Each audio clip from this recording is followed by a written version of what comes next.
Hi, I'm Brian, And I'm Maria. and we're Heartwood Woodshop. Today we're going to talk about this magic drawer box that we made with our kids. It was adapted from a popular woodworking plan that was published in October of 2023.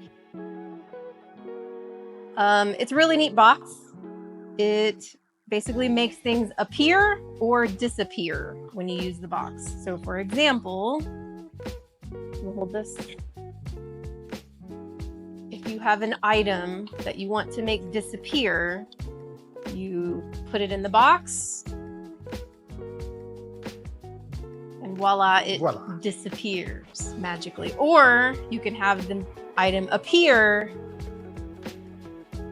without it disappearing.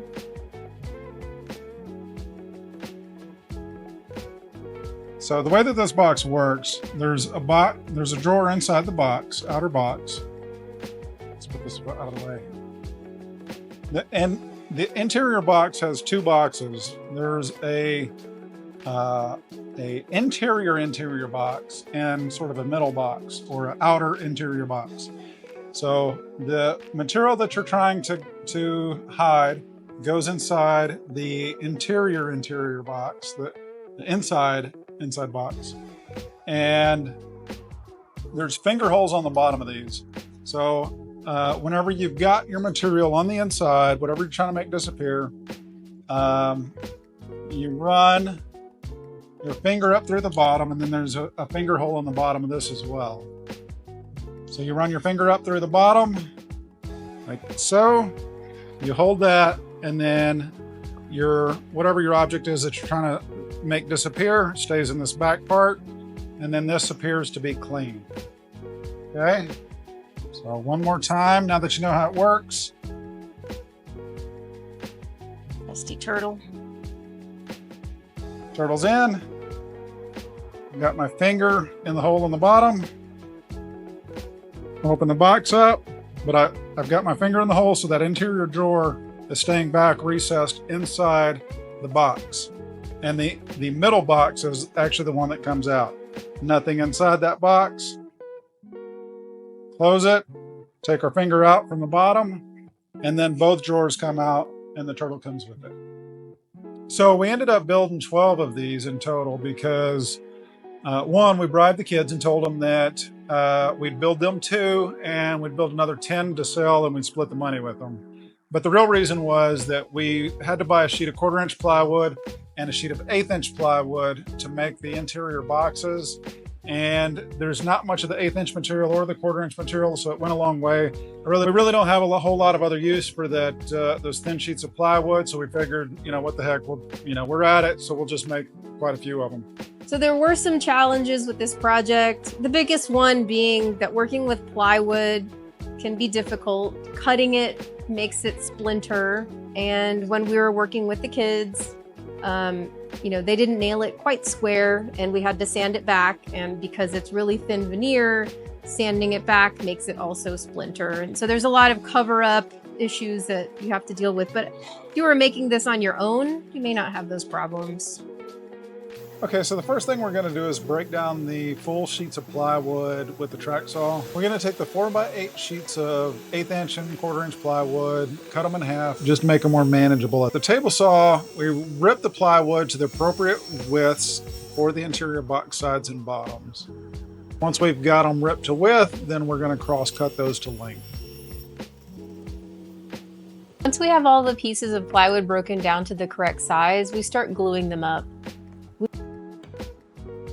We use 23 gauge pin nails to hold everything together while the glue sets up. Once the boxes were glued together, we drilled a pilot hole in the center of the finger hole. We did this for 2 reasons. 1, to line up the 3/4 inch Forstner bit at the drill press, and 2, because it helped minimize blowout on the plywood if we drilled it from both sides.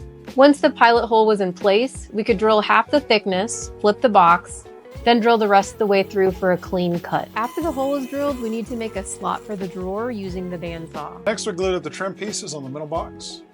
It's pretty critical that we get a good fit on the trim, so we spent some time making sure that there were no gaps to spoil the illusion.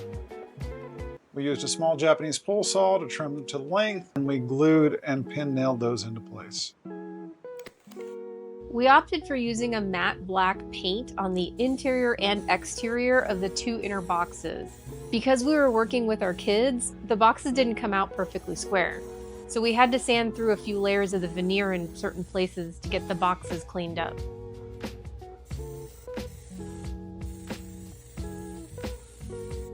Popular Woodworking's plans used flocking on the interior of the boxes, but we felt it wasn't necessary. Plus, flocking's a little bit messy.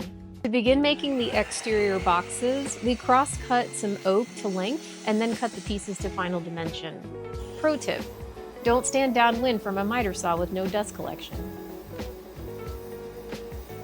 Next, we drilled the finger holes and cut the miters on the exterior box. In order to get ready to spray paint the boxes, we masked off the mitered edges and hit it with some matte black spray paint to hide the workings of the box. Peeling the tape was a little laborious and wasteful, and in hindsight, we should have pre-finished the interior with black paint and lacquered the exterior before cutting everything down to final dimensions. We checked the fit to make sure everything was square before the final glue up. We used blue painter's tape on the back sides to align the corners, flipped it over, applied glue only to the miters, left the end panel floating freely so we didn't glue it up and capture that.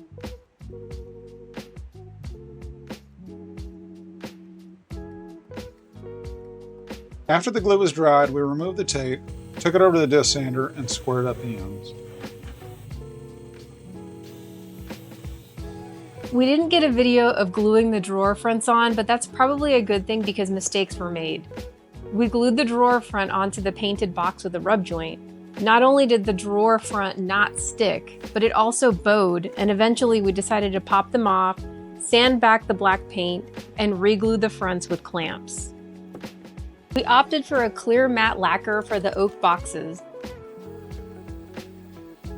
sanding one slightly between coats. Once the final coat of lacquer was applied to the exterior of the box, we slid the drawers in to check for fit. Next, we found the centers and drilled the holes for the drawer pull.